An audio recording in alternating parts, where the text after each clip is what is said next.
അത്യാർത്ഥിയുടെ ഒരു ലോകത്താണ് നാം. പലപ്പോഴും നമ്മളിങ്ങനെ പരാതിപ്പെടുന്നുണ്ട്. പക്ഷേ അവനവന്റെ അത്യാർത്ഥികളെ കുറിച്ച് നാം ചിന്തിക്കാറേയില്ല. ഉള്ളത് കൊണ്ട് തൃപ്തിപ്പെടുന്നവന് ദൈവഭക്തി ഒരു അനുഗ്രഹമാണ്. ഭക്തി കാര്യങ്ങൾ നേടിയെടുക്കാനുള്ളതല്ല, ചേർന്നിരിക്കാനുള്ളതാണ്. ജീവിത സഹനങ്ങൾ എപ്പോഴും ദുർവഹങ്ങളാണ്. അവ സ്വീകരിക്കാൻ നമുക്ക് സാധ്യമല്ല.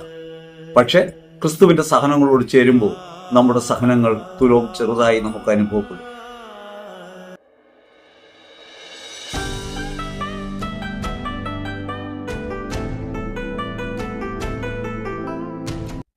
ഈശ്വരൻ പ്രിയപ്പെട്ടവരെ, തിരുവിഷ്ട മീഡിയയിലേക്ക് സ്വാഗതം. എവർക്കും ഈശ്വര കൃപയും സമാധാനവും. സന്തോഷത്തിലേക്കുള്ള 5 പടികളാണ് നമ്മൾ ചിന്തിക്കുന്നത്. 2ാം ഭാഗത്തേക്ക് പ്രവേശിക്കുന്നു. നമ്മൾ ഈ പറയുന്ന കാര്യങ്ങൾ അത്ര രുചികരമായ കാര്യങ്ങളല്ല. പലപ്പോഴും നമ്മുടെ സഹനങ്ങളെയും വേദനകളെയും തിരിച്ചറിയുന്നത് നമ്മൾ മാത്രമാണ്. ആ സഹനങ്ങളുടെ ദുർവഹത, സഹിക്കാൻ കഴിയാത്ത ഭാരം പേറുന്നവരാണ് നമ്മൾ. ആ സഹനങ്ങളെ നിങ്ങൾ സ്വീകരിക്കണം എന്ന് പറയുമ്പോൾ അത് അത്രത്തോളം എളുപ്പമുള്ളൊരു കാര്യമല്ല.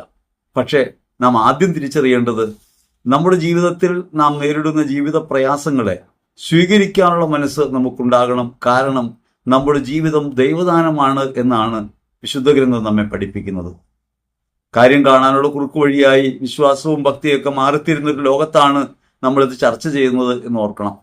തിമോത്തിയോസിനുള്ള 1-ാം ലേഖനത്തിൽ 6-ാം അധ്യായത്തിൽ 6-ാം തിരുവചനത്തിൽ വചനം നമ്മോട് പറയുകയാണ്, ഉള്ളതുകൊണ്ട് തൃപ്തിപ്പെടുന്നവന് ദൈവഭക്തി വലിയൊരു നേട്ടമാണ്. പക്ഷേ നമ്മുടെ നേട്ടങ്ങളൊക്കെ ലോകപ്രകാരമുള്ളതായി മാറിപ്പോകുന്നു. ആ നേട്ടങ്ങൾ നേടിയെടുക്കാനുള്ള കുറുക്കു വഴിയായി വിശ്വാസത്തെയും ഭക്തിയെയും ഇന്ന് പൊതുവായി അംഗീകരിക്കപ്പെട്ടു പോരുകയാണ്. അത്തരമൊരു സാഹചര്യത്തിൽ നിങ്ങൾ സഹനങ്ങളെ സ്വീകരിക്കണം, സഹനങ്ങൾക്കകമേ മാധുര്യമുണ്ട് എന്ന് പറയുമ്പോൾ അത് അത്ര പെട്ടെന്ന് ദഹിക്കാവുന്നതല്ല, സ്വീകരിക്കാവുന്നതല്ല. അതുകൊണ്ട് തന്നെയാണ് ഇത്തരം പ്രഘോഷണങ്ങൾ അപ്രിയങ്ങളായിട്ട് പലപ്പോഴും മാറിത്തീരുന്നത്. നമ്മുടെ ജീവിതത്തെ ദൈവകരങ്ങളിൽ നിന്ന് സ്വീകരിക്കുകയും ദൈവേഷ്ടപ്രകാരം ജീവിക്കാനായി സ്വയം സമർപ്പിക്കുകയും ചെയ്യുക എന്നതാണ് ക്രിസ്തുവിൽ നിന്ന് നാം പഠിക്കുന്ന പാഠം. ക്രിസ്തു പാഠം അപ്രായോഗികമാണെന്ന് പലപ്പോഴും നാം പറയാതെ പറഞ്ഞു പോകുന്നുണ്ട്. അതിന്റെ ഭാഗമായിട്ടാണ് ഇങ്ങനെ പറയുന്നത്. ഇതൊക്കെ പറയാൻ കൊള്ളാം, ജീവിതത്തിൽ നമുക്ക് പ്രാക്ടീസ് ചെയ്യാൻ ബുദ്ധിമുട്ടുള്ള കാര്യങ്ങളാണ്. ജീവിതത്തെ നാം മനസ്സിലാക്കുന്നതിൽ വന്നിട്ടുള്ള വൈകല്യമാണ് ജീവിതത്തിന്റെ നേട്ടങ്ങൾ ഭൗതികമായ ഉയർച്ചകൾ മാത്രമാണ് എന്ന ധാരണ. നമ്മൾ ഓരോ ഇടങ്ങളിലും ഓരോ സ്ഥലങ്ങളിലും അറിവും കഴിവും അനുസരിച്ച് നമ്മുടെ ജീവിതത്തെക്കുറിച്ചൊരു സങ്കല്പം പടുത്തുയർത്തും. ആ സങ്കല്പം ലോകപ്രകാരമായി മാറിയിരിക്കുന്നു. ലോക കേന്ദ്രീകൃതമായ ഒരു വിശ്വാസ ബോധ്യത്തിനകത്ത് നാം നിലനിൽക്കുന്നത് കൊണ്ടാണ് ഭൗതിക നേട്ടങ്ങളാണ് ജീവിതത്തിൽ പരമപ്രധാനം എന്ന ധാരണ കുറയ്ക്കാൻ കാരണമായിട്ടുള്ളത്. യേശു ഈ ഭൂമിയിൽ വന്ന് നമ്മെ പഠിപ്പിക്കുന്നത് അത്തരമൊരു കാര്യമേ അല്ല. ഈ ലോകത്തായിരിക്കുന്ന സാഹചര്യങ്ങളിൽ ഞെരുക്കങ്ങളിലൂടെ കടന്നു പോകണം, കഷ്ടതകളിലൂടെ കടന്നു പോകണം, വേദനകളിലൂടെ കടന്നു പോകണം. ആ കടന്നുപോകലിലാണ് മഹത്വമുള്ളതെന്ന് ക്രിസ്തു പഠിപ്പിക്കുന്നു. അത് സ്വന്തം ജീവിതം കൊണ്ടാണ്. പ്രായോഗികമല്ലാത്ത ഒരു പദ്ധതിയും ക്രിസ്തു നമ്മുടെ മുമ്പിൽ വെച്ചിട്ടില്ല. കാരണം ജീവിത പ്രയോഗത്തിൽ സഹനങ്ങളെ സ്വീകരിച്ചുകൊണ്ടും സഹനങ്ങളിലൂടെ മഹത്വം പ്രാപിക്കാമെന്നത് വെളിപ്പെടുത്തിക്കൊണ്ടാണ് ക്രിസ്തു നമ്മുടെ മുമ്പിൽ നിൽക്കുന്നത്. ആശയമായിട്ടല്ല, ആഴത്വമായി അവിടുന്ന് കൂടെയുണ്ട്. ആശയമല്ലാതെ ജീവിത പ്രയോഗത്തിനകത്ത് പ്രക്രിയാരൂപത്തിൽ ഇടപെടേണ്ടത് എങ്ങനെയാണെന്നാണ് ക്രിസ്തു നമുക്ക് പാഠം നൽകുന്നത്. ആ പാഠമാകട്ടെ വിശുദ്ധാത്മാക്കളിലൂടെ ലോകത്ത് 2000 വർഷമായി പ്രാക്ടീസ് ചെയ്യപ്പെടുന്ന കാര്യമാണ്, നിവൃത്തിയായ കാര്യമാണ്. ആ നിവൃത്തിയായ മാർഗത്തിലൂടെ മുൻപോട്ട് പോകാൻ വിളിക്കപ്പെട്ട നമ്മൾ ഇടക്കാലം വെച്ച് ലോക താല്പര്യങ്ങളിൽ കുടുങ്ങി ലോകത്തിൽ നിന്ന് നേട്ടങ്ങൾ ഉണ്ടാക്കിയെടുക്കാനുള്ള കുറുക്ക് വഴിയായി വിശ്വാസത്തെ തരം താഴ്ത്തി. അതുകൊണ്ട് നമ്മുടെ വിശ്വാസ ബോധ്യങ്ങൾക്കകത്ത് വന്നിട്ടുള്ള പിഴവുകളെ കുറിച്ച് വ്യക്തമായ ധാരണ ഉണ്ടാവുകയും ജീവിതത്തിന്റെ പരമമായ ലക്ഷ്യം ക്രിസ്തുവിൽ ആയിത്തീരുക എന്നതാണെന്ന ബോധ്യത്തിലേക്ക് നമ്മൾ വരികയും ചെയ്യണം. ഇതിലാണ് പെശക് സംഭവിക്കുന്നത്. അത് പറയുമ്പോഴാണ് നമുക്ക് അപ്രിയകരങ്ങളായിട്ട് മാറുന്നത്. അത്തരം പ്രഘോഷണങ്ങൾക്ക് ചെവി കൊടുക്കാതെ ലോകത്ത് നേട്ടമുണ്ടാക്കാമെന്ന് പറയുന്ന കുറുക്ക് വഴിയായി വിശ്വാസത്തെ മാറ്റി തീർക്കുന്ന പ്രഘോഷണങ്ങളുടെ പിന്നാലെ ആൾക്കൂട്ടങ്ങൾ പായുന്നു. ആൾക്കൂട്ടങ്ങളെ കുറിച്ച് ചിന്തിക്കുമ്പോൾ നമുക്ക് എപ്പോഴും മനസ്സിലാവുന്ന ഒരു കാര്യം, അത് ഒരു ഒഴുക്കിൽപ്പെട്ടു പോകുന്ന ജീവിതമാണ്. ഒരു ഒഴുക്കിൽപ്പെടുകയാണ്. ആവശ്യങ്ങളുടെയും സമ്മർദ്ദങ്ങളുടെയും ഒഴുക്കിൽപ്പെട്ടു പോവുകയാണ്. അപ്പൊ ലോകത്തിന്റെ ഒഴുക്കിൽപ്പെട്ടു പോവുക എന്നതാണോ പ്രതിരോധിക്കുക എന്നതാണോ പരമപ്രധാനം? ഒഴുക്കിനെതിരെ നീന്തുന്നതാണ് ജീവനുള്ള മത്സ്യം. ജീവനുള്ള മത്സ്യമായിരിക്കണമെങ്കിൽ ഒഴുക്കിനെതിരെ നീന്തണം. യേശുവിനെയും സഭയെയും അടയാളപ്പെടുത്താൻ പലപ്പോഴും മത്സ്യങ്ങൾ ഉപയോഗിക്കാറുണ്ട്, മത്സ്യങ്ങളുടെ ചിഹ്നങ്ങൾ. ഈ മത്സ്യത്തിന്റെ സ്വഭാവം എന്താണ്? അത് പ്രതിരോധിക്കുന്നതാണ്, ഒഴുക്കിനെതിരെ നീന്തുന്നതാണ്. ഒഴുക്കിൽപ്പെട്ടു പോകുന്നത് സാധാരണത്വമാണ്, ഒഴുക്കിനെ അതിജീവിക്കുന്നതാണ് അസാധാരണത്വം. സാധാരണ ജീവിതത്തെ അസാധാരണമാക്കി പരിവർത്തിപ്പിക്കുക എന്ന ദൗത്യം നമ്മിൽ ഓരോരുത്തരിലും നിക്ഷിപ്തമാണ് എന്ന കാര്യം എത്രത്തോളം നമ്മൾ മനസ്സിലാക്കുന്നുവോ, ക്രിസ്തുവിലേക്ക് നാം എത്രത്തോളം തിരിയുന്നുവോ, യേശുവിനെ ജീവിതത്തിന്റെ വഴിയായി തിരഞ്ഞെടുക്കുന്നുവോ, അപ്പോഴാണ് നമുക്ക് ജീവിതത്തിൽ നേട്ടം അനുഭവപ്പെടുക. ആ നേട്ടമാകട്ടെ ഭൗതികമായ ഒരു കാര്യമല്ല, ആത്മീയമായ ഉയർച്ചയാണ്. ലോകത്തിന്റെ ഗതിവിഗതികൾക്കനുസരിച്ച് തരംതാണ് പോകാതെ ലോകത്തിൽ എപ്പോഴും ഉയർന്നു നിൽക്കുക, പീഠത്തിന്മേൽ വെച്ച് വിളക്കായിട്ട് പ്രശോഭിക്കാൻ പറ്റുക. ജീവിതത്തിൽ എങ്ങനെ സന്തോഷം കണ്ടെത്താം, എങ്ങനെ സന്തോഷം അനുഭവിക്കാം എന്നതിനെ കുറിച്ചാണ് നമ്മൾ ചിന്തിച്ചു കൊണ്ടിരിക്കുന്നത്. നിങ്ങളുടെ ദുഃഖങ്ങൾ സന്തോഷമായിട്ട് മാറും. എങ്ങനെയാണ് സന്തോഷമായിട്ട് മാറുക? സന്തോഷം പുറമേന്ന് ജനിക്കുന്ന ഒരു കാര്യമല്ല, അല്ലെങ്കിൽ എന്തെങ്കിലും നേടിയത് കൊണ്ടോ ഭൗതിക വസ്തുക്കളുടെ ആർജനം കൊണ്ടോ സാധിച്ചെടുക്കാവുന്ന ഒരു കാര്യമല്ല. സന്തോഷം അകമേ നുരഞ്ഞു പൊങ്ങേണ്ട ക്രിസ്തു ലഹരിയാണ്. ആ ലഹരിയിലേക്ക് വരുമ്പോഴാണ് യഥാർത്ഥത്തിൽ നമുക്ക് നമ്മുടെ ജീവിതത്തിന് അർത്ഥമുണ്ടാകുക. നമ്മൾ കഴിഞ്ഞ ഭാഗത്ത് ചിന്തിച്ചത് ജീവിത സഹനങ്ങളെ സ്വീകരിക്കുന്നതിനെ കുറിച്ചാണ്. ജീവിത സഹനങ്ങൾ സ്വീകരിക്കാൻ അത്ര എളുപ്പമല്ല, ബുദ്ധിമുട്ടുള്ള കാര്യമാണ്. ഓരോരുത്തരുടെയും സഹനങ്ങൾ അവരവർക്ക് പ്രധാനപ്പെട്ടതാണ്. അതവരെ ആഴമേറിയ ദുഃഖത്തിലേക്കും നിരാശയിലേക്കും തള്ളിവിടുന്നതുമാണ്. ജീവിത പ്രയാസങ്ങൾക്കകത്ത് നട്ടം തിരിയുന്ന മനുഷ്യൻ ആശ്വാസം തേടുമ്പോൾ ഈ ദുരിതങ്ങൾ മാറിക്കിട്ടണമെന്ന് ആഗ്രഹിച്ചു പോവുക സ്വാഭാവികമാണ്. അതുകൊണ്ട് നാം തിരിച്ചറിയേണ്ടത് നമ്മുടെ ജീവിതത്തിൽ ഉണ്ടാകുന്ന ഏതു തരത്തിലുള്ള സഹനമായാലും, അത് സാമ്പത്തികമായാലും സാമൂഹ്യമായാലും വ്യക്തിപരമായാലും, ജീവിതത്തിന്റെ ഏത് അവസ്ഥയിലുള്ള സഹനങ്ങളെയായാലും ആ സഹനങ്ങളെ വ്യക്തിപരമായി സ്വീകരിക്കുക എന്നത് പ്രയാസമേറിയ കാര്യമാണ്. ആ പ്രയാസത്തെ മറികടക്കാൻ എന്ത് ചെയ്യാൻ കഴിയും? നിങ്ങൾ ആഗ്രഹിക്കുന്നു, ആഗ്രഹമാണ് ദുഃഖകാരനായിട്ട് മാറുന്നത് എന്ന് ശ്രീബുദ്ധൻ പറയും. എന്താണ് ഈ ആഗ്രഹങ്ങൾ നമ്മുടെ അകത്ത് ഇങ്ങനെ പ്രബലപ്പെടാൻ കാരണം? ലോക സാമാന്യതയിലായതിനാലാണ്. എന്നാൽ ആഗ്രഹങ്ങളെയും ആ ആഗ്രഹങ്ങൾ ജനിപ്പിക്കുന്ന സഹനങ്ങളെയും എങ്ങനെയാണ് സ്വീകരിക്കാൻ പറ്റുക? ലോകം വെച്ച് നീട്ടുന്നത് എപ്പോഴും ഒരു സഹനത്തിന്റെ സാധ്യതയാണ്. ഭൗതിക സാഹചര്യങ്ങളൊക്കെ അങ്ങനെയാണ്. ശരീരമായാലും നമ്മുടെ ബന്ധങ്ങളായാലും സാമൂഹ്യ ചുറ്റുപാടായാലും സമ്പത്തായാലും നാം ആർജിക്കുന്നവരൊക്കെ ആയാലും അവയ്ക്കകത്ത് ഈ സഹനങ്ങളും സമ്മർദ്ദങ്ങളും പതിയിരിപ്പുണ്ട്. അവയെ തൂത്തു കളയാൻ നമുക്ക് സാധ്യമല്ല, മായ്ച്ചു കളയാൻ സാധ്യമല്ല, അങ്ങനെ ഒഴിവാക്കി ജീവിക്കാൻ സാധ്യമല്ല. സഹനങ്ങളോ സങ്കടങ്ങളോ ബുദ്ധിമുട്ടോ ഇല്ലാത്തൊരു ലോകത്ത് സമാന്തരമായൊരു ജീവിതം നയിക്കാൻ കഴിയും എന്നല്ല ക്രിസ്തു വിശ്വാസം നമ്മെ പഠിപ്പിക്കുന്നത്. നമ്മുടെ ജീവിത സഹനങ്ങളെ നമുക്ക് എങ്ങനെയാണ് നേരിടാൻ കഴിയുക? അതിൽ ഏറ്റവും പ്രധാനപ്പെട്ട ഒരു കാര്യം, നമ്മുടെ സഹനങ്ങളെ ക്രിസ്തുവിന്റെ സഹനങ്ങളോട് ചേർത്ത് വെക്കണം. യേശുവിന്റെ സഹനങ്ങളോട് നമ്മുടെ സഹനങ്ങളെ ചേർത്ത് വെക്കുമ്പോഴാണ് നമ്മുടെ ജീവിതത്തിലെ പല ചോദ്യങ്ങൾക്കും ഉത്തരം ഉണ്ടാകും. ഒരു പ്രധാനപ്പെട്ട കാര്യം നമ്മൾ പറയുമല്ലോ, ഞാൻ എന്ത് ചെയ്തിട്ടാണ്, ഒരു തെറ്റും ചെയ്യാതെ എല്ലാവർക്കും നന്മയുണ്ടാകണമെന്ന് ആഗ്രഹിച്ച് ഞാൻ ജീവിക്കുമ്പോഴും എന്തുകൊണ്ടാണ് പ്രതികൂലങ്ങൾ, എന്തുകൊണ്ടാണ് സാഹചര്യങ്ങൾ എനിക്കെതിരായി തീരുന്നത്? സാമാന്യമായി വരുന്ന ചോദ്യമാണ്. ഞാൻ എന്ത് ചെയ്തിട്ടാണ് ദൈവമേ എന്ന് ദൈവത്തോട് പോലും നമ്മൾ മറുതലിക്കാറുണ്ട്. വാസ്തവത്തിൽ എന്തെങ്കിലും തെറ്റ് ചെയ്തിട്ടാണോ യേശു കുരിശിലേറിയത്? എന്തെങ്കിലും കുഴപ്പം ചെയ്തിട്ടാണോ? ആർക്കെങ്കിലും ദ്രോഹം ചെയ്തിട്ടാണോ? എന്തെങ്കിലും തിന്മ വിചാരിച്ചിട്ടാണോ യേശു സഹനങ്ങളിലൂടെ കടന്നുപോയത്? സഹനങ്ങൾ യഥാർത്ഥത്തിൽ ലോകത്ത് തന്നെ വെളിപ്പെടുത്താനുള്ള അവസരങ്ങളായിട്ട് ക്രിസ്തു തിരിച്ചറിയുന്നുണ്ട്. ക്രിസ്തു തന്റെ ജീവിത സഹനങ്ങളിലൂടെയും ജീവിത പ്രക്രിയയിലൂടെയും ലോകത്തിനു മുമ്പിൽ വെളിപ്പെടുത്തിയത് ദൈവിക മഹത്വം എങ്ങനെയാണ് പ്രാപിക്കാൻ കഴിയുക എന്നാണ്. അതുകൊണ്ട് നമ്മുടെ സഹനങ്ങളെ നമുക്ക് ലഘൂകരിക്കണമെങ്കിൽ, ആശ്വാസം കിട്ടണമെങ്കിൽ ഭൗതിക ആവശ്യങ്ങൾ നിറവേറിയത് കൊണ്ടായില്ല. നമ്മുടെ സഹനങ്ങളെ ക്രിസ്തു സഹനങ്ങളോട് ചേർത്ത് വെക്കണം. യേശുവിന്റെ സഹനങ്ങളോട് ചേർത്ത് വെക്കുമ്പോൾ മാത്രമേ നമ്മുടെ സഹനങ്ങൾ എത്ര ചെറുതാണ് എന്ന് നമുക്ക് മനസ്സിലാവൂ. ദൈവമായിരിക്കെ തന്നെ ഉപേക്ഷിച്ച് അവൻ ദാസന്റെ രൂപത്തിലേക്ക് വന്ന് ഈ ഭൂമിയിലെ കഷ്ടതകളും ഞെരുക്കങ്ങളും അവൻ സ്വീകരിക്കുന്നു. യേശു അനുഭവിച്ച തീവ്രതരമായ ജീവിത സഹനങ്ങളുടെ ഒരു അരികിൽ പോലും നമ്മുടെ സഹനങ്ങൾ എത്തിച്ചേരില്ല. തുടക്കം മുതൽ ആലോചിച്ചാൽ എത്രത്തോളം പരിതാപകരമായ ഒരു ജീവിതാവസ്ഥയിലാണ് ജനനം നേരിടുന്ന സാഹചര്യങ്ങൾ, സാമൂഹ്യമായ സമ്മർദ്ദങ്ങൾ എത്രത്തോളം അനുഭവിച്ച ഒരാൾ വേറെയുണ്ടോ? പലായനങ്ങൾ, ജീവിതത്തിന്റെ ദൗർഭാഗ്യകരമായ മുഹൂർത്തങ്ങൾ, ജീവിതത്തിൽ നിരന്തരം വേട്ടയാടുന്ന ഭൗതിക പ്രതിസന്ധികൾ ഒക്കെ ക്രിസ്തുവിന്റെ കൂടെയുണ്ട്. എന്റെ പിന്നാലെ വരുന്നവർ സൂക്ഷിക്കണം, തലചായ്ക്കാൻ ഇടമില്ല, എനിക്ക് പാമ്പുകൾക്ക് മാളങ്ങളുണ്ട്, പക്ഷികൾക്ക് ശിഖരങ്ങൾ കൂടുകൂട്ടാനുണ്ട്, മനുഷ്യപുത്രന് തലചായ്ക്കാൻ മണ്ണിലിടമില്ല എന്ന് പറയുന്ന പരിതാപകരമായ ദാരിദ്ര്യത്തിന്റെയും ബന്ധങ്ങളിലെ അപജയത്തിന്റെയും വേദനാകരമായ നിരവധി അനുഭവങ്ങളിലൂടെ കടന്ന് ഈ ലോകത്തിന്റെ എല്ലാ പ്രതികൂലങ്ങളും തനിക്കെതിരായി തീരുമ്പോഴും ദൈവം എന്നോട് കൂടെയുണ്ട്, എൻ്റെ അപ്പൻ എന്നോട് കൂടെയുണ്ട്, പിതാവായ ദൈവം എൻ്റെ ഒപ്പമാണ്, ഞാനും പിതാവും ഒന്നാണ് എന്നൊരു ബോധ്യത്തിൽ നിന്നുകൊണ്ട് കുരിശുമരണത്തോളം സഹനങ്ങളെ തള്ളിമാറ്റാതെ, സഹന വഴികളെ തള്ളിമാറ്റാതെ ആ സഹന വഴികളിലൂടെ ജീവിതത്തെ പിതാവിന്റെ കരങ്ങളിൽ സമർപ്പിക്കുന്ന, ഏറ്റവും സ്നേഹപൂർണമായ ജീവിതം കൊണ്ട് മഹത്വം ആർജിക്കുന്ന ഒരാളായിട്ടാണ് ക്രിസ്തുവിനെ നാം പരിചയപ്പെടുന്നത്. അതുകൊണ്ട് നമ്മുടെ സഹന നിമിഷങ്ങളിൽ ഏറ്റവും എളുപ്പത്തിൽ ആശ്വാസം കണ്ടെത്താനുള്ള ഒരു കാര്യം ക്രിസ്തു സഹനങ്ങളോട് നമ്മുടെ സഹനങ്ങളെ ചേർത്ത് വെക്കുക എന്നുള്ളതാണ്.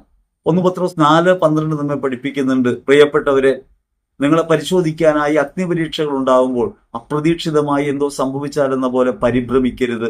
പരിഭ്രമിക്കാതെ ജീവിതമുഖത്ത് നിൽക്കാൻ പറ്റണം.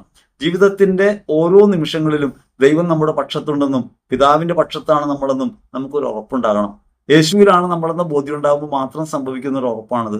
അതുകൊണ്ട് അഗ്നിപരീക്ഷകൾ ഉണ്ടാകുമ്പോൾ, സഹനങ്ങൾ ഉണ്ടാകുമ്പോൾ ക്രിസ്തുപക്ഷം ചേർന്ന് നിൽക്കാൻ പറ്റണം. യേശു എപ്രകാരമാണ് ജീവിത സഹനങ്ങൾക്കകത്ത് നിലനിന്നത്, അതേപോലെ നിൽക്കാൻ പറ്റണം. ഞാനും പിതാവും ഒന്നാണ് എന്നൊരു ബോധ്യത്തിൽ, പിതാവായ ദൈവത്തിലാണ് ഞാനെന്ന ബോധ്യത്തിൽ, യേശുവിലാണ് ഞാൻ ജീവിക്കുന്നതെന്ന ബോധ്യത്തിൽ മുന്നേറുമ്പോൾ മാത്രമേ നമ്മുടെ സഹനങ്ങളെ നമുക്ക് നേരിടാനാവൂ. അതുകൊണ്ട് നമുക്ക് സഹനങ്ങളെ നേരിടാൻ കഴിയണമെങ്കിൽ ക്രിസ്തുബോധത്തിലേക്ക് വരണം. ഞാൻ ഒറ്റയല്ലെന്നും ഞാൻ പിതാവിലാണെന്നും പിതാവ് എന്നിലാണെന്നും ഞാൻ തിരിച്ചറിയണം. യേശു പറയുന്നുണ്ട്, ഞാൻ പിതാവിലും പിതാവ് എന്നിലുമാണ്, ഞാൻ നിങ്ങളിലാണ്, അങ്ങനെ നിങ്ങൾ പിതാവിലാണ്. നമ്മൾ യേശുവിൻ്റെതാണെന്നൊരു ബോധ്യം ഉണ്ടാവുമ്പോൾ നമ്മൾ പിതാവിൻ്റെതുമാണ്. അങ്ങനെ പിതാവായ ദൈവത്തിൽ നാം എത്തിച്ചേരുക വഴി സമാശ്വാസത്തിലേക്ക് എത്തിച്ചേരും. അഗ്നിപരീക്ഷകൾ ഉണ്ടാവുമ്പോൾ പതറാതിരിക്കണമെങ്കിൽ ആത്മധൈര്യം ഉണ്ടാകണം. ആത്മധൈര്യം ക്രിസ്തുവിൽ നിന്ന് സ്വീകരിക്കാവുന്നതാണ്. ആത്മധൈര്യം സെൽഫായൊരു ധൈര്യമല്ല. ആത്മധൈര്യം എങ്ങനെയുള്ളതാണ്? അത് ക്രിസ്തുവിന്റെ ധൈര്യമാണ്, പിതാവിലുള്ള ആശ്രയബോധമാണ്. എൻ്റെ ദൈവം എന്നെ ഈ ഭൂമിയിലേക്ക് അയച്ചത് പിതാവിന്റെ ഇഷ്ടം നിറവേറ്റാനാണ്. അതുകൊണ്ട് ജീവിതത്തിലെ സഹനങ്ങളെയും സമസ്യകളെയും പൂരിപ്പിക്കാനായിട്ട് നമ്മൾ സ്വന്തമായൊരു കാര്യം കണ്ടെത്തുകയല്ല ചെയ്യുന്നത്, ക്രിസ്തുവിലേക്ക് തിരിയുകയാണ്, അവനിൽ നമ്മെ തന്നെ അർപ്പിക്കുകയാണ്. അത് നമ്മുടെ ജീവിതത്തിന്റെ ആഗ്രഹങ്ങളായാലും സഹനങ്ങളായാലും നമുക്ക് ബാധ്യതകളാണ്. അവയൊന്നും നേരിടാൻ നമുക്ക് സാധ്യമല്ല, ഭാരപ്പെടുത്തുന്നവയാണ്. അവയെ മറികടക്കാൻ നമുക്ക് കഴിയണമെങ്കിൽ നമ്മൾ നമ്മെ തന്നെ ക്രിസ്തുവിലേക്ക് സമർപ്പിക്കണം. നമ്മുടെ ആഗ്രഹങ്ങളെയും നമ്മുടെ സഹനങ്ങളെയും ക്രിസ്തുവിന്റെ കുരിശിനോട് ചേർത്ത് വെക്കണം. അങ്ങനെ ക്രിസ്തുവിന്റെ കുരിശിനോട് ചേർത്ത് വെക്കാൻ കഴിയുമ്പോൾ അവനവനിൽ നിന്ന് മോചനം നേടാൻ പറ്റും. ഞാൻ എന്നെ ഭരിക്കുമ്പോഴാണ് ഞാൻ ദുർവഹമായ ഭാരമായിട്ട് മാറുന്നത്. ഞാനല്ല എന്നെ ഭരിക്കുന്നത്, എന്നിൽ ജീവിക്കുന്നത് ക്രിസ്തുവാണ് എന്ന ബോധ്യത്തിലേക്ക് എത്തിയാൽ നമുക്ക് നമ്മൾ ചെയ്യാത്ത പ്രവൃത്തികൾ ചെയ്യാൻ പറ്റും. അതാണ് ഈശോ പറഞ്ഞത്, ഞാൻ പോയി കഴിയുമ്പോൾ ഞാൻ ചെയ്യുന്നതിനേക്കാൾ വലിയ കാര്യങ്ങൾ നിങ്ങൾ ചെയ്യും, കാരണം നമ്മൾ ക്രിസ്തുവിലാണ്. അനുദിനം നേരിടുന്ന ഭൗതിക പ്രതിസന്ധികൾ പണ്ടത്തെക്കാളേറെ വളരെയധികം വർദ്ധിച്ചിട്ടുണ്ട്. കാരണം ലോകം ക്രമാതീതമായിട്ട് അതിന്റെ സാധ്യതകളെ വർദ്ധിപ്പിക്കുകയും ഈ ലോകം വിസ്തൃതമാവുകയും ചെയ്തുകൊണ്ടിരിക്കും തോറും ലോകത്തിന്റെ ഭാരം നമ്മൾ കൂടുതലായി വഹിക്കേണ്ടി വരും. പണ്ട് ഒരു കുഞ്ഞ് വിദ്യാഭ്യാസത്തിൽ നേരിടുന്ന ഭാരമല്ല ഇന്ന് നേരിടുന്നത്. പണ്ട് മാതാപിതാക്കൾ നേരിടുന്ന ഭാരമല്ല ഇന്ന് നേരിടുന്നത്. അത് കൂടുതലായിട്ടുണ്ട്. വർദ്ധിച്ചു വരുന്ന ഈ ഭാരം എങ്ങനെയാണ്? ലോകം വിപുലമാകും തോറും, ലോകം കൂടുതൽ സാങ്കേതികമായി വളരും തോറും, ലോകം കൂടുതൽ സൗകര്യങ്ങളിലേക്ക് പോകും തോറും ഈ സൗകര്യങ്ങളും സാങ്കേതികതയും ഒക്കെ ഭാരമായിട്ട് മാറും. എന്നാൽ അവയൊക്കെ തള്ളി നീക്കിയിട്ട് ജീവിക്കാൻ പറ്റുമോ? അത് സാധ്യമല്ല താനും. അപ്പൊ അതുകൊണ്ട് എന്ത് ചെയ്യണം? ഈ സാധ്യതകളെയും സാഹചര്യങ്ങളെയും ഒക്കെ ക്രിസ്തുവിൽ നിന്ന് സ്വീകരിക്കുന്നവരായി മാറുകയും യേശുക്രിസ്തുവിൽ നമ്മെ തന്നെ നമുക്ക് കണ്ടെടുക്കാനും പറ്റണം. അപ്പോഴാണ് നമ്മുടെ സഹനങ്ങളെ നമുക്ക് അതിജീവിക്കാൻ പറ്റുക. സഹനങ്ങൾ എപ്പോഴും നമ്മൾ വിചാരിക്കുന്നത് ഇതൊക്കെ അധികരിച്ചതാണ്, പുതിയ ഭാരങ്ങളാണ്, ഇത് പണ്ടുള്ളവർക്കുണ്ടായിരുന്നതല്ലെന്നാണ്. സഹനത്തിന് എപ്പോഴും ഒരേ നിലവാരം തന്നെയാണ്.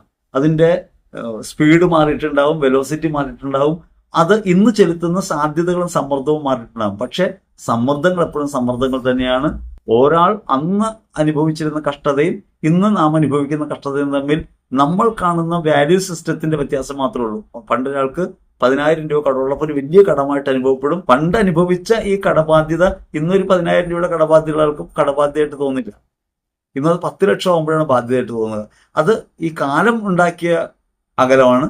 യഥാർത്ഥത്തിൽ അന്ന് നേരിടുന്ന ആൾ അനുഭവിക്കുന്ന മാനസിക സമ്മർദ്ദവും ഇന്ന് നേരിടുന്ന മാനസിക സമ്മർദ്ദവും തുല്യം തന്നെയാണ്. അതുകൊണ്ട് നമ്മൾ എന്തുകൊണ്ടാണ് കൂടുതൽ വ്യഗ്രതപ്പെടുന്നതെന്ന് ചോദിച്ചാൽ നമ്മൾ ക്രിസ്തുവിനോട് പങ്കുകാരാകുന്നില്ല എന്നുള്ളതാണ്. സഹനങ്ങളെ നമ്മൾ മാറ്റിവെക്കുകയാണ്. നമ്മൾ വിചാരിക്കുന്നത് സുവിശേഷം പറയുമ്പോണ്ടാകുന്ന സഹനങ്ങളാണ് പ്രധാനം. അങ്ങനെയല്ല. സുവിശേഷമാകാൻ വിളിക്കപ്പെട്ടവരാണ് നമ്മൾ ഓരോരുത്തരും സുവിശേഷകരാണ്. ഇതൊരു ബാധ്യതയായിട്ട് നമുക്ക് നൽകപ്പെട്ടിട്ടുള്ള കാര്യമാണ്. നമ്മളിത് ലോകത്തോട് പറയാൻ വിളിക്കപ്പെട്ടവരാണ്. സുവിശേഷ പ്രഘോഷണം എന്ന് പറയുന്നത് ഏതാനും പേരുടെ കയ്യിലിരിക്കുന്ന കാര്യമൊന്നുമല്ല. ഓരോ ക്രൈസ്തവരും ജീവിതത്തിൽ പുലർത്തേണ്ട ഒരു കാര്യമാണത്. ജീവിതം സുവിശേഷമായിട്ട് മാറേണ്ടതാണ്. സഹനങ്ങൾ എന്ന് പറയുന്നത് നമ്മെ ഞെരുക്കുന്നവയാണ്. ആ ഞെരുക്കത്തിന്റെ വഴിയിൽ നിന്ന് മാറണമെങ്കിൽ ക്രിസ്തുവിന്റെ സഹനങ്ങളിലേക്ക് നമ്മൾ ചേർത്ത് വെക്കണം. ക്രിസ്തുവിന്റെ സമാശ്വാസത്തിൽ നമുക്ക് എത്തിച്ചേരാൻ പറ്റും. 2 കൊരിന്ത്യർ ലേഖനത്തിൽ 1-ാം അധ്യായത്തിൽ 5-ാം തിരുവചനം പറയാണ്, ഞങ്ങൾ ക്രിസ്തുവിന്റെ സഹനത്തിൽ പങ്കുചേരുന്നത് പോലെ ക്രിസ്തുവിന്റെ സമാശ്വാസത്തിലും ഞങ്ങൾ പങ്കുചേരും. ക്രിസ്തുവിന്റെ സഹനത്തിൽ ഞങ്ങൾ സമൃദ്ധമായി പങ്കുചേരുന്നത് പോലെ ക്രിസ്തുവിന്റെ സമാശ്വാസത്തിൽ ഞങ്ങൾ സമൃദ്ധമായി പങ്കുചേരും. എങ്ങനെയാണ് ക്രിസ്തുവിന്റെ സമാശ്വാസത്തിൽ നമുക്ക് പങ്കുചേരാൻ പറ്റുക? ക്രിസ്തുവിന്റെ മഹത്വത്തിലേക്കുള്ള വിളിയാണത്. എങ്ങനെയാണത് ചെയ്യാൻ പറ്റുക? ക്രിസ്തുവിന്റെ സഹനത്തിൽ ക്രിസ്തു എങ്ങനെയാണ് ആയിരുന്നത് അതിലേക്ക് പങ്കുചേരുന്നവരായിട്ട് അപ്പോസ്തലന്മാർ മാറുന്നു. യേശുവിൽ വിശ്വസിക്കുക മൂലം ഈ സങ്കടങ്ങളിലുള്ള പങ്കാളിത്തത്തിലേക്ക് പോവാണ്, കഷ്ടതകളിലുള്ള പങ്കാളിത്തത്തിലേക്ക് പോവാണ്. യേശു എങ്ങനെയാണ് ഈ ഭൂമിയിൽ സങ്കടങ്ങൾ അനുഭവിച്ചത്? ആ സങ്കടങ്ങളിലേക്ക് നമ്മുടെ സങ്കടങ്ങളെ നമുക്ക് ചേർത്ത് വെക്കാൻ പറ്റണം. അവൻ എനിക്ക് മുൻപേ ഇതെല്ലാം സഹിച്ചിട്ടുണ്ട്. ഇന്ന് നാം നേരിടുന്ന ഏത് ജീവിത പ്രയാസമാണ് ക്രിസ്തു അനുഭവിക്കാത്തത്? ജീവിതാരംഭം മുതൽ നേരിടുന്ന പീഡകളുടെയും സഹനങ്ങളുടെയും പൂർത്തീകരണം മാത്രമാണ് കുരിശിൽ. ജീവിതത്തിൽ ഉടനീളം ക്രിസ്തു സഹിക്കുന്നത് ദൈവമായിരിക്കെ മനുഷ്യനായി വന്ന് മനുഷ്യത്വത്തിന്റെ പരിമിതികളെല്ലാം അനുഭവിക്കുകയാണ്. ദാരിദ്ര്യവും ഇല്ലായ്മയും അനാഥത്വവും ജീവിതത്തിൽ ഉടനീളം അപമാനിതനും വേദനിക്കുന്നവനുമായിട്ട് ക്രിസ്തുവിനെ നമുക്ക് കാണാൻ പറ്റുക. ക്രിസ്തുവിന്റെ ആ സഹനങ്ങളിൽ സമൃദ്ധമായി പങ്കുചേർന്ന അപ്പോസ്തലൻ പറയാണ്, ഞങ്ങൾ ഈ സഹനങ്ങളിൽ സമൃദ്ധമായി പങ്കുചേരുന്നത് പോലെ ക്രിസ്തുവിന്റെ സമാശ്വാസത്തിലും ഞങ്ങൾ സമൃദ്ധമായി പങ്കുചേരുന്നു. നമ്മൾ എങ്ങനെയാണ് സഹനങ്ങളോടുള്ള നമ്മുടെ മനോഭാവം? സഹനങ്ങളെ തള്ളിമാറ്റുന്ന മനോഭാവമാണ്. ക്രിസ്തു സഹനങ്ങളെ സ്വീകരിക്കുക വഴിയാണ് മഹത്വത്തിൽ പ്രവേശിക്കുന്നത്. ഇത് നമുക്കൊക്കെ അറിയാം. പക്ഷേ ഈ സഹനങ്ങളുടെ പങ്കാളിത്തം നമുക്ക് വേണ്ടത് സമാശ്വാസം മാത്രമാണ്. നാം വിളിക്കപ്പെടുന്നത് ഈ സമ്മർദ്ദങ്ങളുടെ അവസ്ഥകളെ കടന്നു പോകാനാണ്.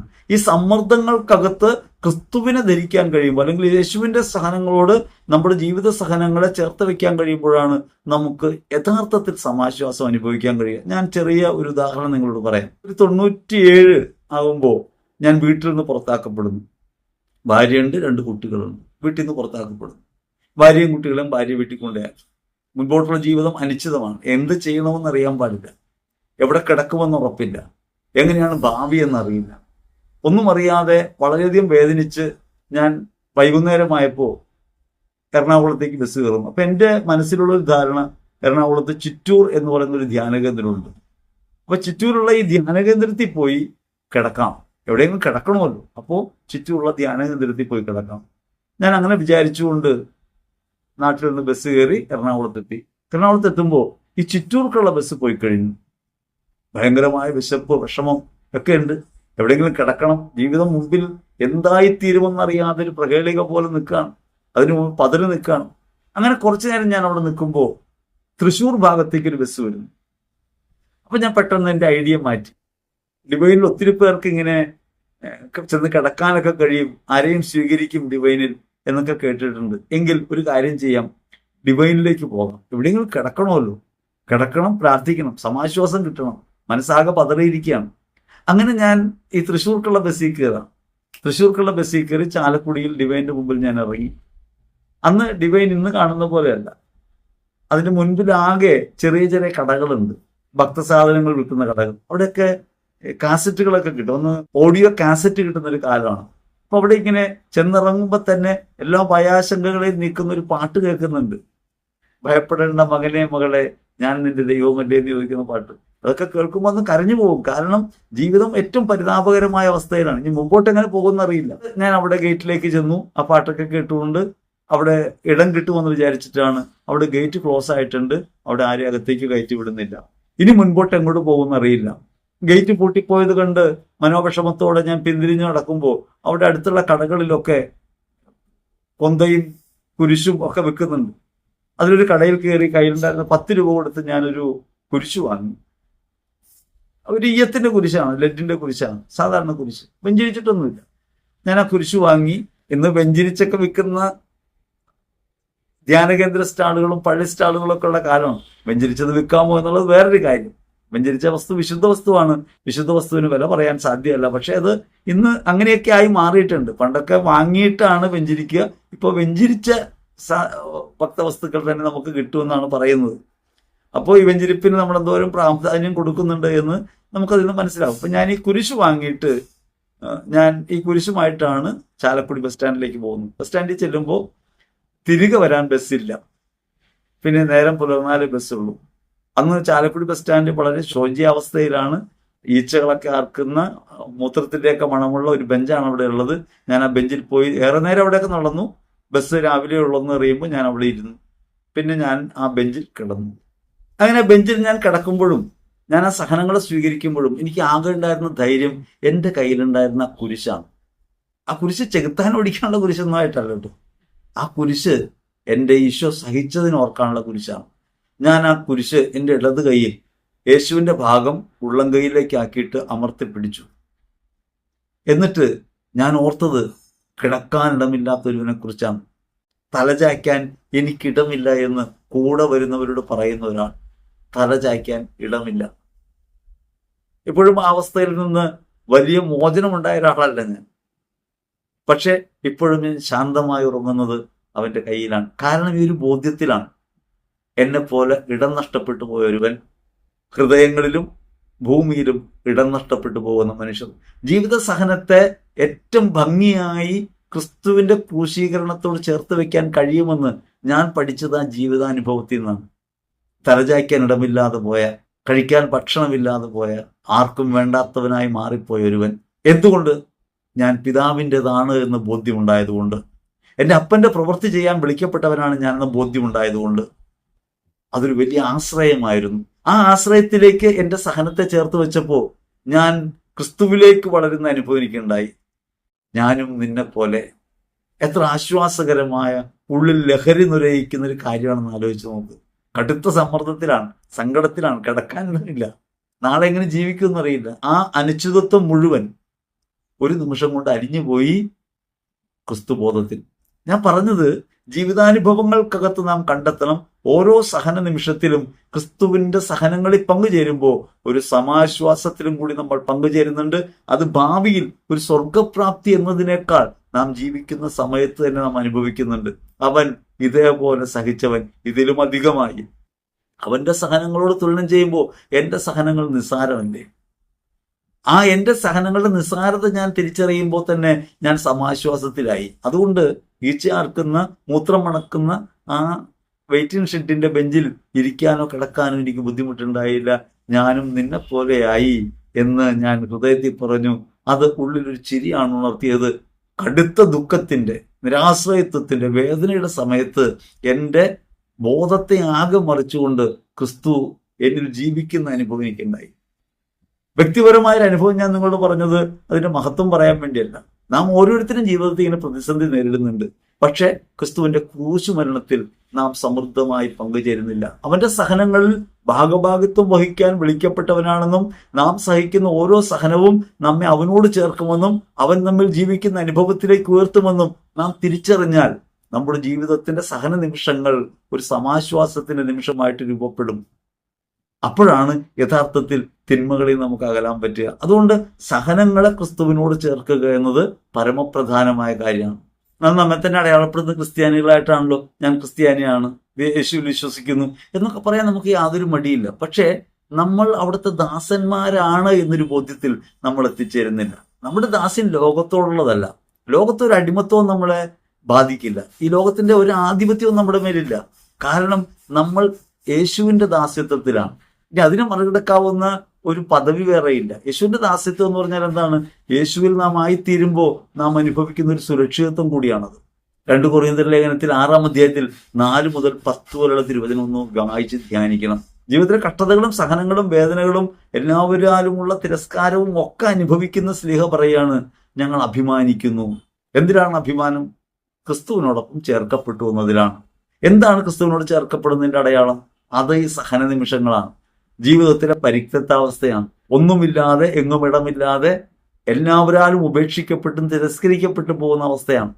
ആ അവസരത്തിൽ നമ്മൾ ഒറ്റപ്പെട്ടു പോകല്ല ചെയ്യുന്നത്, നമ്മൾ ക്രിസ്തുവിൽ ഐക്യപ്പെടുകയാണ്. ലോകം നമ്മളെ തള്ളിക്കളയുമ്പോൾ ഈ ലോകം തള്ളിക്കളഞ്ഞല്ലോ, അതുകൊണ്ട് ഞാൻ ഇല്ലാണ്ടായിപ്പോ എന്നല്ല, ഞാൻ ക്രിസ്തുവിലായി തീരുകയാണ്. 2 കൊറിന്ത്യർ 6:4 പറയണം, മറിച്ച് ഞങ്ങൾ അഭിമാനിക്കുന്നു, ഈ സഹനങ്ങളിൽ അഭിമാനിക്കുന്നു, ക്രിസ്തുവിന്റെ ദാസന്മാരാണെന്ന് ഞങ്ങൾ അഭിമാനിക്കുന്നു.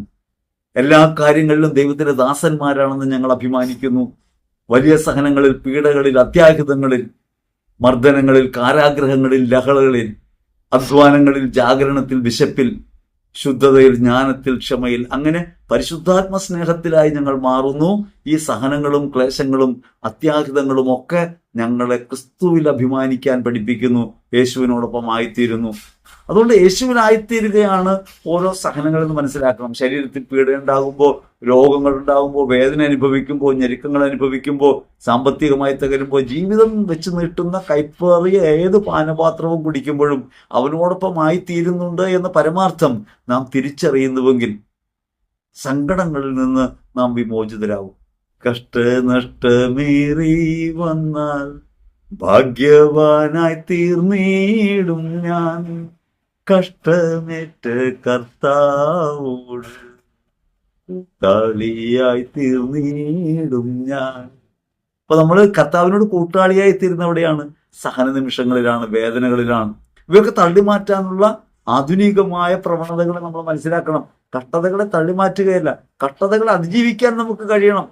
അതിജീവിക്കാൻ കഴിയുമ്പോഴാണ് വിജയം ഭരിച്ചവരായിട്ട് മാറുക. കഷ്ടതയും ഞെരുക്കവുമൊക്കെ ഒഴിവായ ഒരു സുന്ദര ലോകത്തെ സ്വപ്നം കാണുന്ന ഭൗതിക പ്രവണതയെ നാം വിശ്വാസത്തിൽ നിന്ന് നീക്കം ചെയ്തില്ലെങ്കിൽ നിശ്ചയമായിട്ടും എപ്പോഴും യേശുക്രിസ്തുവിലാണെന്ന് പറയുമ്പോഴും നിത്യ ദുഃഖത്തിൽ ആണ്ടവരെ പോലെ വിലപിക്കുന്നവരും കണ്ണീരൊഴുക്കുന്നവരും കാര്യം കാണാൻ വേണ്ടി പല പടികൾ കയറുന്നവരുമായിട്ട് നമ്മൾ മാറും. വാസ്തവത്തിൽ നമ്മുടെ ജീവിതത്തിനകത്ത് ബലിയുടെ അംശം ഉണ്ടാകുന്നത് സഹന നിമിഷങ്ങളിലാണ്. ക്രിസ്തുവിന്റെ യാഗത്തോട് ചേർക്കാൻ കഴിയുന്നത് സഹന നിമിഷങ്ങളിലാണ്. വ്യക്തിപരമായ സഹനങ്ങളും സുവിശേഷത്തെ പ്രതിയുള്ള സഹനങ്ങളും എന്ന് രണ്ട് തിരിവായിട്ട് കാണേണ്ടതില്ല. വ്യക്തിപരമായ സഹനങ്ങൾ സുവിശേഷത്തെ വെളിപ്പെടുത്താനുള്ള അവസരങ്ങളാണ്. സഹനങ്ങൾ എപ്പോഴും വെച്ച് കിട്ടുന്നത് സുവിശേഷത്തിന്റെ വെളിപ്പെടുത്താനുള്ള അവസരങ്ങളാണ്, പക്ഷം പറയാനുള്ള അവസരങ്ങളാണ്. ഏത് പക്ഷത്താണ് ഞാൻ നിൽക്കുക? ക്രിസ്തു പക്ഷത്താണോ ലോകത്തിന്റെ പക്ഷത്താണോ? ലോകത്തിന്റെ പക്ഷം എപ്പോഴും സുഖസൗകര്യങ്ങളുടേതാണ്, ഭൗതിക താല്പര്യങ്ങളുടേതാണ്. ക്രിസ്തുവിന്റെ പക്ഷമോ? ക്രിസ്തുവിന്റെ പക്ഷം എപ്പോഴും വേദനയുടെ പക്ഷമാണ്. അതുകൊണ്ട് വേദനിക്കാൻ വിളിക്കപ്പെട്ടവരാണെന്ന അർത്ഥത്തിലല്ല, ഈ വേദനകളിലൂടെയൊക്കെ മഹത്വത്തിലേക്ക് പ്രവേശിക്കാൻ അവസരമുണ്ട്. ക്രിസ്തുവിന്റെ മഹത്വത്തിൽ പങ്കുചേരാൻ നമുക്ക് കഴിയണമെങ്കിൽ, ഭാഗഭാഗിത്വം ഉണ്ടാകണമെങ്കിൽ നമ്മുടെ സഹനങ്ങളെ അവന്റെ സഹനങ്ങളോട് ചേർത്ത് വെക്കണം. അവന്റെ സഹനങ്ങളോട് ചേർത്ത് വെക്കുമ്പോൾ നമ്മുടെ സഹനങ്ങൾ തുലവും ചെറുതാണെന്ന് നമുക്ക് തിരിച്ചറിയാൻ പറ്റും. നമ്മളിങ്ങനെയൊക്കെ സഹിക്കുന്നത് എന്തുകൊണ്ടാണ്? ഇതെന്തൊരു ഭാരപ്പെട്ട ജീവിതമാണെന്ന് വ്യാകുലചിന്ത മാറണമെങ്കിൽ ഒരൊറ്റ കാര്യം ആലോചിച്ചാൽ മതി. ഹെബ്രായർ 5:8 പുത്രനായിരുന്നിട്ടും സഹനത്തിലൂടെ അവൻ അനുസരണം അഭ്യസിച്ചു. എങ്ങനെയാണ് യേശു ദൈവത്തിന് വിധേയപ്പെടുന്നത്? അത് സഹന നിമിഷങ്ങളിൽ പിറുപിറുപ്പില്ലാതെയാണ്. സഹനങ്ങളെയും കഷ്ടതകളെയും പിറുപിറുപ്പോടെയാണ് ക്രിസ്തു കാണുന്നത്. ക്രിസ്തു അവയെല്ലാം സ്വീകരിക്കുന്നു പിതാവായ ദൈവത്തിൽ നിന്ന്. നമ്മുടെ ജീവിതത്തിൽ ഉണ്ടാകുന്ന സഹനങ്ങളെ ഹൃദയപൂർവ്വം സ്വീകരിക്കാനുള്ള ഒരു കാര്യം എന്താണ്? യേശു സഹനങ്ങളെ എങ്ങനെ കണ്ടു, യേശു സഹനങ്ങളിൽ എങ്ങനെ പ്രവർത്തിച്ചു, അതേപോലെ പ്രവർത്തിക്കാൻ വിളിക്കപ്പെട്ടവരാ നമ്മൾ. നമ്മുടെ ആദ്യജാതനാണ് അവിടുന്ന്. ദൈവത്തിന്റെ ഏകജാതൻ, നമ്മുടെ ആദ്യജാതൻ, ജ്യേഷ്ഠ സഹോദരൻ, മുതിർന്നവരാണല്ലോ നമുക്ക് പരിചയപ്പെടുത്തി തരുന്നത് എങ്ങനെയാണ് നേരിടേണ്ടതെന്ന് ജീവിതത്തെ. യേശു അത് നേരിട്ട് കാണിച്ചു തന്നിട്ടുണ്ട്. സഹന നിമിഷങ്ങൾ എങ്ങനെയാണ്? പിതാവിനോടുള്ള അനുസരണത്താൽ ഈ സഹനങ്ങളെ സ്വീകരിച്ചു. അങ്ങനെ യേശു എങ്ങനെയാണ് മുന്നേറിയത്? അതുകൊണ്ടാണ് അവിടുന്ന് പറഞ്ഞ് ഞാൻ വഴിയും സത്യവും ജീവനുമാണ്, എന്നിലൂടെ അല്ലാതെ ആരും പിതാവിലേക്ക് എത്തുന്നില്ല. പിതാവിലേക്ക് എത്താനുള്ള വഴിയിലാണ് നമ്മൾ. നമ്മുടെ അപ്പൻ്റെ അടുത്തേക്ക് പോകാനായിട്ട് നമ്മെ വഴികാട്ടി തരുന്നത് നമ്മുടെ മൂത്തയാളാണ്. യേശു സഹിച്ച സഹനങ്ങൾ എങ്ങനെയാണ് അനുസരണത്തിന്റെ വഴിയായിട്ട് മാറുന്നത്? അതേപോലെ നമുക്ക് സ്വീകരിക്കാൻ പറ്റില്ല. അനുസരിക്കുക എന്ന് വെച്ചാൽ പിൻചൊല്ലുക എന്നേ അർത്ഥമുള്ളൂ. നമ്മളെന്ന് വിചാരിക്കുന്ന പോലെ ഒരാൾ പറയുന്നു, മറ്റൊരാൾ അനുസരിക്കുന്നു. ആ അനുസരണത്തെക്കുറിച്ചല്ല, അതൊരു അടിമത്താണ്. ഇയാൾ പറയുന്നു, മറ്റൊരാൾ അനുസരിച്ചുള്ള, അങ്ങനെയല്ല. ഇത് സ്വസിദ്ധമായിട്ടാണ് കാര്യമാണ്. ഞാൻ അനുസരിക്കുന്നു എന്ന് വെച്ചാൽ ഞാൻ പിൻചൊല്ലുന്നു.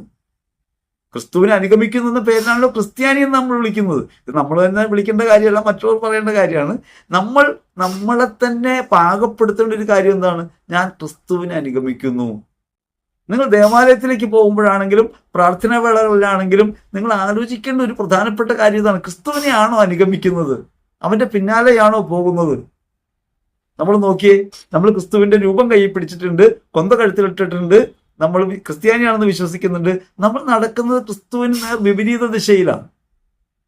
സഹനങ്ങൾ ഒഴിവാക്കാനുള്ള, പരാതിപ്പെടുന്ന, പരിഭവിക്കുന്ന മനോഭാവത്തോടെയാണ് നമ്മൾ പ്രാർത്ഥിക്കുന്നത് പോലും. യേശുവിനെയാണ് വിളിക്കുന്നത്, പക്ഷേ വിളിച്ചിട്ട് നമ്മൾ പറയുന്നത് മുഴുവൻ പരാതിയാണ്. നിങ്ങളൊന്ന് ആലോചിച്ച് നോക്ക്. മുഴുവൻ മുറിവേറ്റ ഒരാളോടാണ് നമ്മൾ ചെറിയ മുറിവിനെ കുറിച്ച് പറഞ്ഞുകൊണ്ടിരിക്കുന്നത്. അകാരണമായി ഒരു തെറ്റും ചെയ്യാതെ ദൈവേഷ്ടം നിറവേറ്റാൻ ഭൂമിയിൽ വന്ന് നന്മ മാത്രം ചെയ്ത ഒരുവൻ കുരിശിൽ തറയ്ക്കപ്പെടുന്നു, മുറിവുകൾ ഏൽക്കുന്നു. അവന്റെ ശരീരത്തിൽ മുറിവേൽക്കാത്തതായിട്ടൊരു ഭാഗമില്ല. അങ്ങനെ മുറിവേറ്റ ഒരുവനോട് നമ്മൾ നമ്മുടെ വേദനയെക്കുറിച്ച് പറയുമ്പോൾ നമ്മൾ ആലോചിക്കണം, അവനോട് എങ്ങനെ നമ്മളിത് പറയും? കുരിശിൽ തറയ്ക്കപ്പെട്ട് നിരാശ്രയനായി സ്വയം നഷ്ടപ്പെടുത്തി ലോകത്തിന് വേണ്ടി ജീവൻ സമർപ്പിക്കുന്ന ഒരുവനോട് എൻ്റെ ജീവന്റെ പ്രാധാന്യത്തെക്കുറിച്ച് ഞാൻ എങ്ങനെ പറയും? എൻ്റെ കഷ്ടതയെക്കുറിച്ച് ഞാൻ എങ്ങനെ പറയും? അതുകൊണ്ട് അവനിലേക്ക് നോക്കുന്നവർ പ്രകാശിതരാകും, അവനെ തിരിച്ചറിയുന്നവർ. അവനിതൊക്കെ സഹിക്കുന്നത് പിതാവിനോടുള്ള അനുസരണത്തെ പ്രതിയാണ്, അപ്പനോടുള്ള സ്നേഹത്തെ പ്രതിയാണ്, നമ്മോടുള്ള പ്രിയത്തെ പ്രതിയാണ്. അവനോടുള്ള പ്രിയത്തെ പ്രതി നമ്മുടെ വേദനകളെ നമുക്ക് സ്വീകരിക്കാൻ പറ്റിയാൽ നമ്മൾ ഇന്ന് അനുഭവിക്കുന്ന വേദനയുടെ സമ്മർദ്ദങ്ങളൊക്കെ ഒരു ലഹരിയായി മാറും. നിങ്ങൾ ധ്യാനിക്കുമ്പോൾ അങ്ങനെ ഒന്ന് ധ്യാനിച്ചു നോക്ക്. എൻ്റെ ജീവിത സഹനങ്ങൾ നിന്റെ കുരിശോട് ചേർത്ത്, നിന്റെ മുറിവിനോട് ചേർത്ത് നീ എത്രമാത്രം സഹിച്ചു, ആ സഹനത്തിലൂടെ നീ മഹത്വപ്പെട്ടു. നിന്റെ സഹനങ്ങളോട് ഇതും കൂടി ചേർക്കണമേ, അങ്ങനെ നിന്നോട് തന്നെ ചേർക്കണമേ. ക്രിസ്തുവിനോട് ചേരാനുള്ള ഏറ്റവും എളുപ്പമാർഗം നമ്മുടെ സഹനങ്ങളെ ക്രിസ്തു സഹനങ്ങളോട് ചേർത്ത് വെക്കലാണ്. അത്രത്തോളം ദൃഢമായ ഒരു ബന്ധം മറ്റൊന്നിലും കിട്ടില്ല. അവന്റെ സഹനങ്ങളെ ജീവിതത്തിനകത്ത് നമുക്ക് കാണാൻ പറ്റും. അങ്ങനെയാണ് ഫ്രാൻസിസ് അസീസിയൊക്കെ പഞ്ചക്ഷതധാരിയാകുന്നത്, അവന്റെ മുറിവുകൾ സ്വീകരിക്കുന്നവരായി മാറുന്നത്. നമ്മുടെ കയ്യിൽ മുറിവുകളുണ്ട്, ജീവിതത്തിലേറ്റ വേദനകളുണ്ട്. ആ വേദനകളൊക്കെ തിരുമുറിവായി മാറുന്ന അനുഭവം ഉണ്ടാവും. നിങ്ങളുടെ മുറിവുകൾ തിരുമുറിവുകളായി മാറും. പ്രാർത്ഥിക്കേണ്ടത് അങ്ങനെയാണ്. എൻ്റെ ഈ വേദനയെ നിന്റെ വേദനയോട് ചേർത്ത്, നിന്റെ വേദനയുടെ ആഴത്തിലേക്ക് ഇതിനെടുത്തു വെച്ച് എന്നെ നീ ഒന്ന് സ്വീകരിക്കണമേ.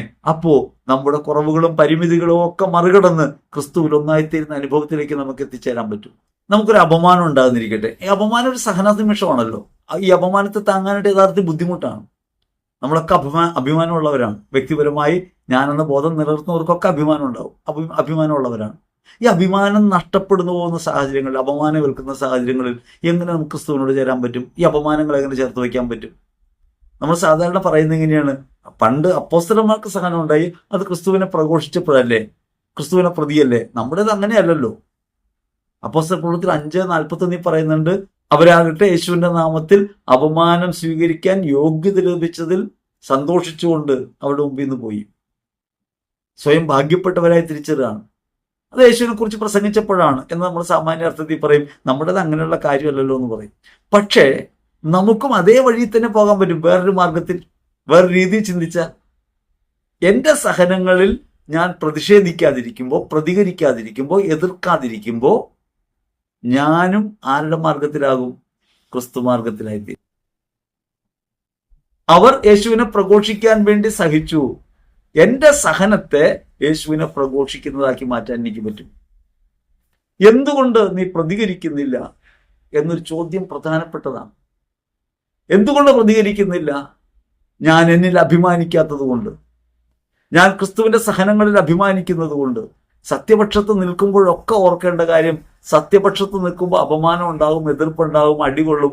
അവിടെയൊക്കെ നമുക്ക് ബലം പ്രാപിക്കാൻ കഴിയുന്നൊരു കാര്യം, നമ്മൾ നമ്മുടെ ജീവിത പ്രവൃത്തികൾക്കകത്ത് ഈ സഹനങ്ങളെ സ്വീകരിക്കുകയും അതിനെതിരെ പ്രതികരിക്കാതിരിക്കുകയും ചെയ്യുമ്പോൾ നമ്മൾ സുവിശേഷം പ്രഘോഷിക്കുന്നുണ്ട്. നമുക്ക് ആനന്ദം ഉണ്ടാകുന്ന കാര്യം ഞാൻ പറയാം. നമ്മുടെ അകത്ത് നമുക്ക് ഈ ബോധ്യം ഉണ്ടാകും, ഇത് യേശുവിനെ പ്രതി അങ്ങ് സഹിക്കുന്നു, പ്രതികരിക്കുന്നില്ല എന്ന് പറയുമ്പോൾ നിങ്ങൾ അറിയാത്തൊരു സന്തോഷം നിങ്ങളുടെ അകത്ത് മുളപൊട്ടും. ക്രിസ്തു നിങ്ങളെ കാണുന്ന അനുഭവം നിങ്ങൾക്കുണ്ടാകും. ക്രിസ്തുവിന്റെ മുൻപിലാണെന്ന ബോധ്യം ഉണ്ടാകുമ്പോൾ ലോകത്തിന്റെ അപമാനത്തെ തൃണവൽഗണിക്കാൻ പറ്റും. അപ്പോഴാണ് വിശുദ്ധ മത്തായി സുവിശേഷം 5:11 പറഞ്ഞ കാര്യത്തിലേക്ക് എത്തിച്ചേരുക. നിങ്ങൾ ആനന്ദിച്ചാഹ്ലാദിക്കുവിൻ, നിങ്ങൾക്ക് സ്വർഗത്തിലുള്ള പ്രതിഫലം വലുതായിരിക്കും.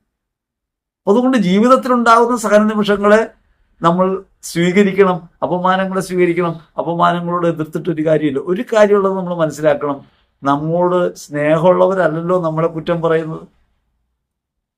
നമ്മോട് സ്നേഹമില്ലാത്ത ഒരാൾ നമ്മെ കുറ്റം പറയുമ്പോൾ അയാളോട് നമ്മൾ ന്യായീകരിച്ചിട്ട് എന്ത് കിട്ടാനാണ്?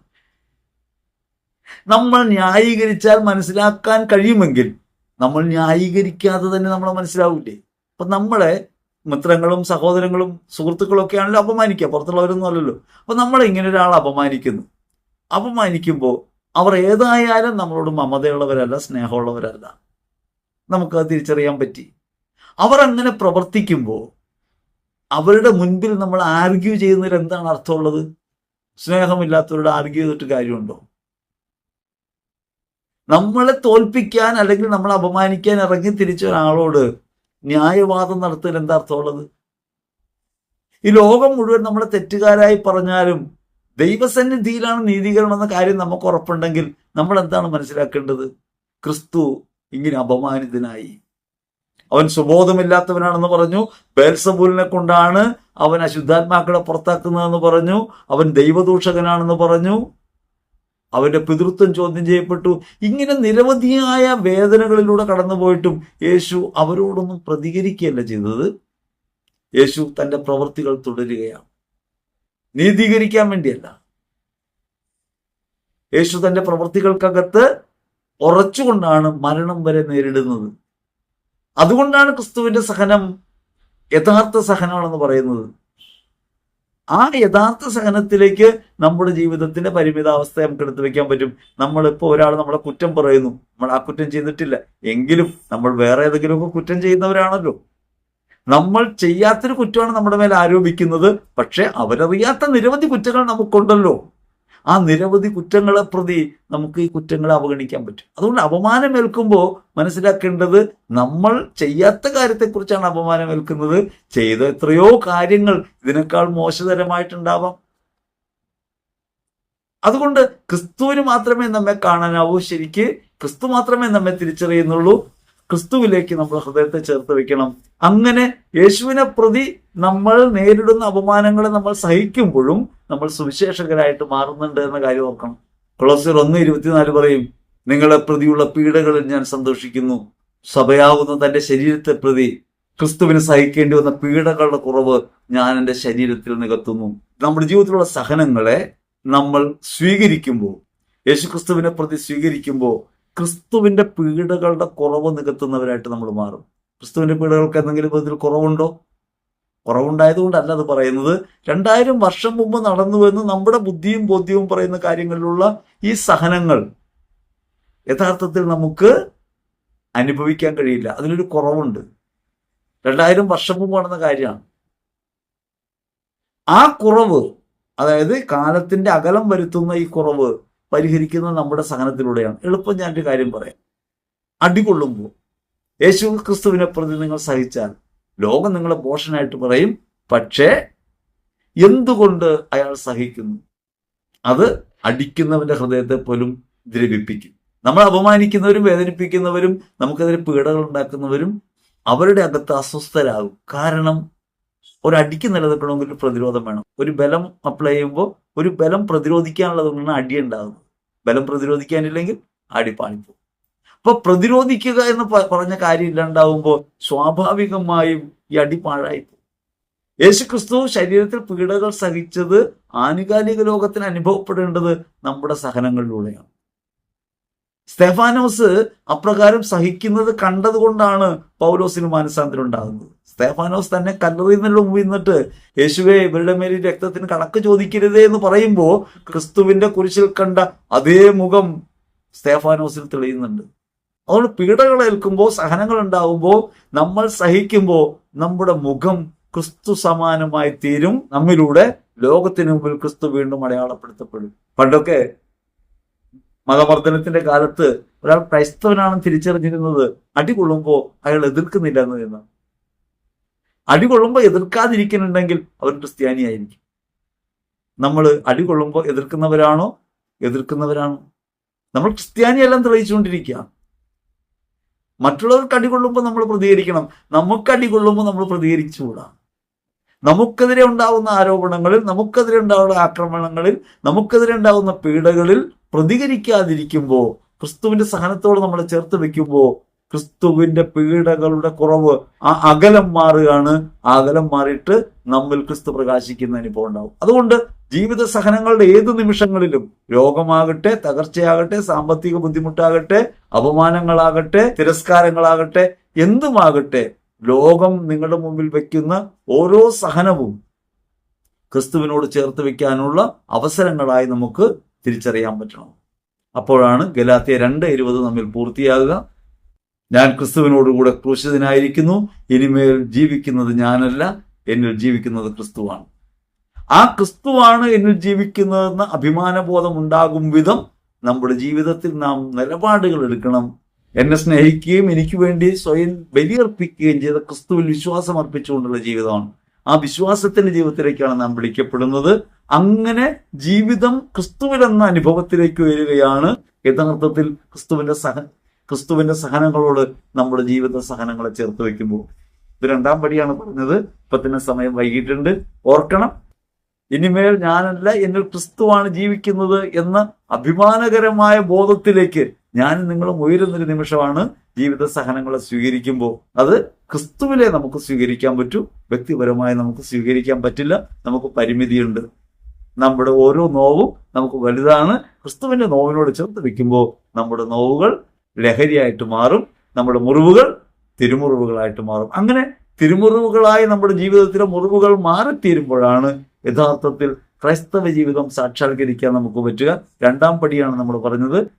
ഇനിയുള്ള 3, 4, 5 പടി, ഇനിയുള്ള പടവുകൾ രണ്ടാം പടവാണ് നമ്മളിപ്പോൾ പറഞ്ഞത്. ജീവിതത്തിന്റെ സന്തോഷത്തെ പൂർത്തീകരിക്കുന്നതിന് എങ്ങനെയാണ് നമുക്ക് മുന്നേറേണ്ടതെന്ന് അടുത്ത ഭാഗങ്ങളിൽ നമുക്ക് തുടർന്ന് കേൾക്കാം.